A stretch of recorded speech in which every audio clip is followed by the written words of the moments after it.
Welcome to Commander's Tech, Weapons and Warfare in Context. Today, we're going to explore a family of weapons that was the latest thing in the 19th century and still has quite a following today, even if they are generally speaking obsolete. We're talking about revolvers, specifically military and ordnance revolvers. The revolver begins with a simple enough idea. Back when most practical firearms were muzzleloaders, to get a higher rate of fire, add more guns. The earliest revolvers were match and flintlock firearms with multiple barrels that could be rotated manually. Some very nice examples even had revolving cylinders as early as the 1580s. In the 1700s, 2 and 3 barrel flintlock pistols with rotating barrels became popular with the wealthy, each barrel having its own action.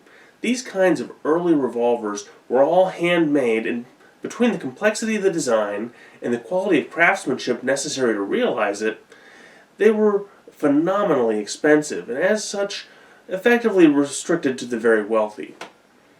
And as a result of that, they didn't really catch on. In the early 19th century, particularly after the invention of the percussion cap, multi-barrel, hand-rotated revolvers called pepper boxes became popular civilian self-defense weapons, particularly in England and America. These provided a higher rate of fire than single-shot pistols, but had the drawback of increased complexity and the risk of chain fire, where all the barrels detonate at once.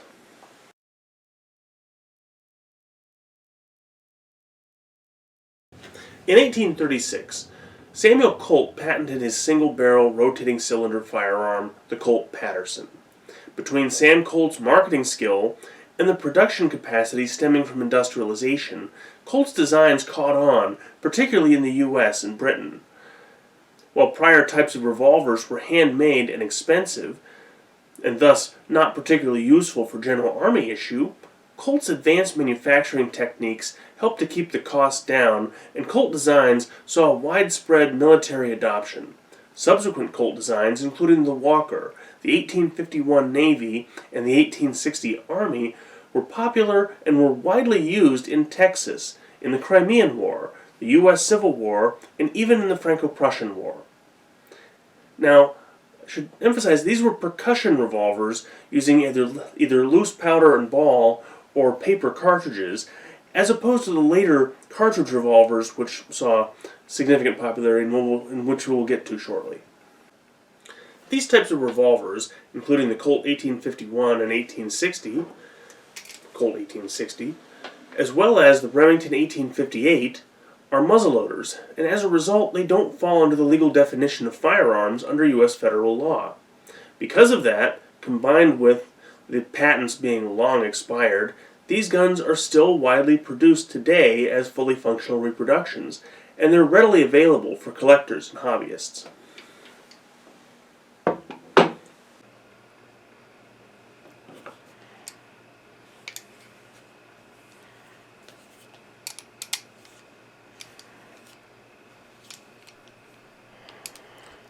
The Colt Army Model 1860 is a 6-shot percussion revolver in .44 caliber. It could be loaded with loose powder and ball, but it was also sometimes used with paper cartridges using highly flammable paper to allow for quicker loading. In addition to the powder and ball, each chamber has a nipple on the hammer side for a percussion cap for ignition. Reloading is complex enough that it's often faster to reload by disassembling the gun, removing the cylinder, and replacing it with an already loaded cylinder. In addition, the risk of chain fire, like in a pepper box, is still present, but a chain fire in a Colt could cause the gun to explode with serious risk to the shooter, as opposed to the unplanned volley that a chain fire causes in a pepper box. As a result, a shooter will generally attempt to insulate the powder charge with lubricated wad or even filling the rest of each cylinder with grease after loading.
Okay.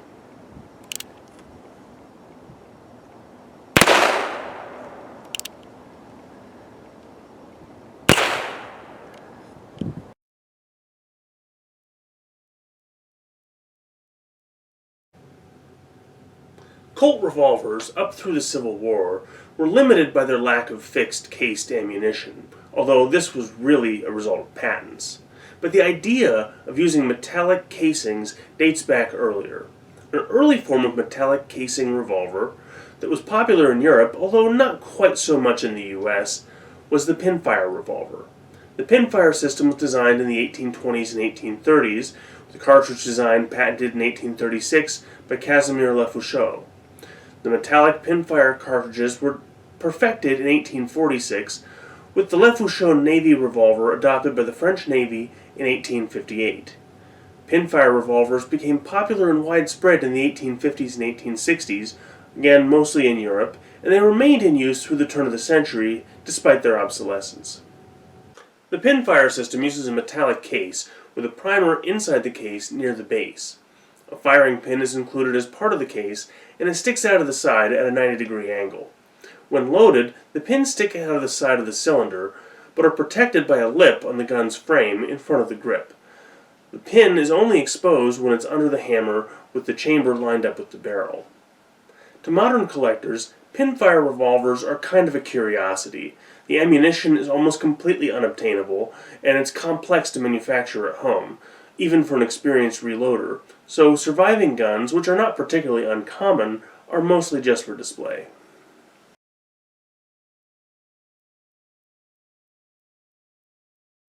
At the time of the U.S. Civil War, smaller caliber rimfire revolvers were starting to find some popularity with the civilian population, but centerfire cartridges had not quite been invented yet. That changed in 1866 with Hiram Berdan's centerfire cartridge design and Edward Boxer's design in 1869. Reloadable and easily manufactured, centerfire cartridges quickly rendered cap and ball and pinfire designs obsolete, and centerfire cartridge-based variations and evolutions of existing designs quickly proliferated. In the U.S., the most notable was the 1873 Colt single-action Army, the famed peacemaker of the Old West, and the U.S. Army sidearm for most of the rest of the 19th century. In Europe, 10mm to 11mm ordnance revolvers replaced the earlier pinfire revolvers in designs like the Reichsrevolver from 1879, the French Chamallow Delvine from 1873, the British Beaumont Adams Mark II, and the Italian Bodeo came to prominence. Much easier to reload and maintain than the earlier systems, many of these revolvers remained popular through the World Wars, just as the single-action Army is still a popular design today, despite its deficiencies compared to modern semi-automatic pistols. The final development of military revolvers began after the stabilization of nitrocellulose in 1886. Smokeless powder was first applied to rifles, but soon after was used in handguns, allowing for smaller caliber pistols with the same power as the larger black powder guns. Many of the initial smokeless ordnance revolvers were actually evolutions of the earlier black powder designs, including the Chamallow Delvine and the Webley.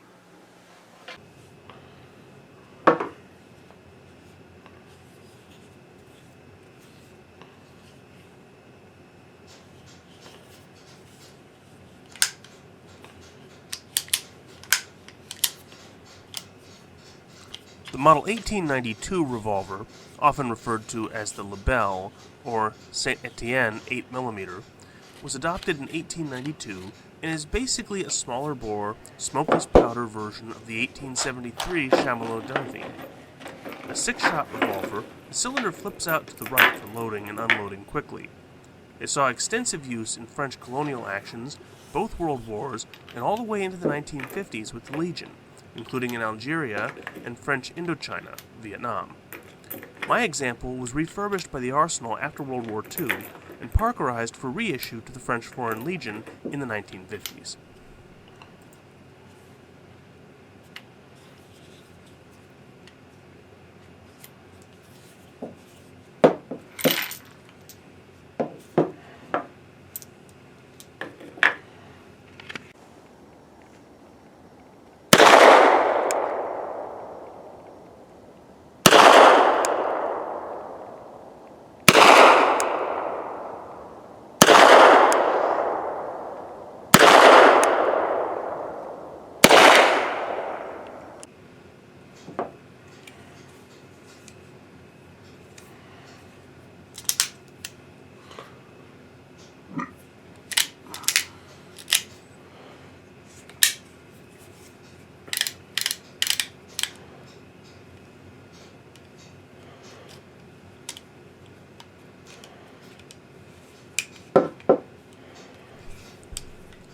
outwardly very similar to the Model 1892, the Russian 1895 Nagant revolver is typical of 1890s European ordnance revolvers. Swedish, Swiss, and Japanese revolvers are also quite similar, although each have their variations. The 1895 is a 7-shot revolver, loading 1 round at a time from a loading gate on the right side.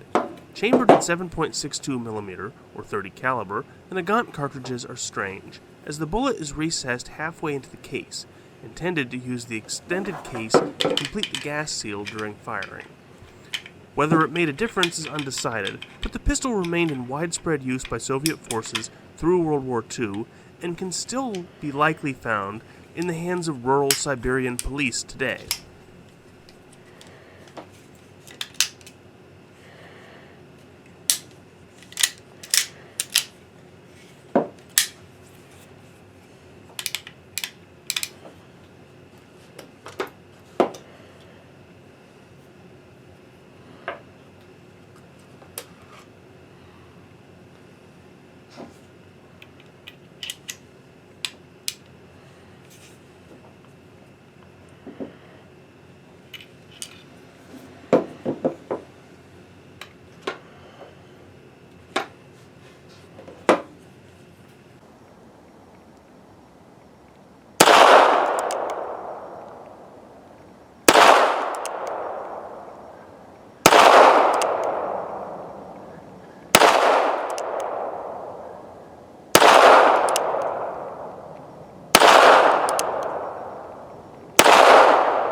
The Webley revolver had replaced the Beaumont Adams in British service, chambered in a heavy .455 caliber cartridge, initially black powder but quickly updated to smokeless. Various Webley designs served through World War I, and the Mark IV was in service by World War II.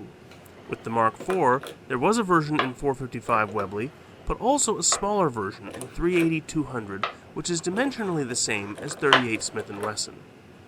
Webleys are top-break revolvers, holding 6 rounds and automatically ejecting spent casings when the cylinder is opened.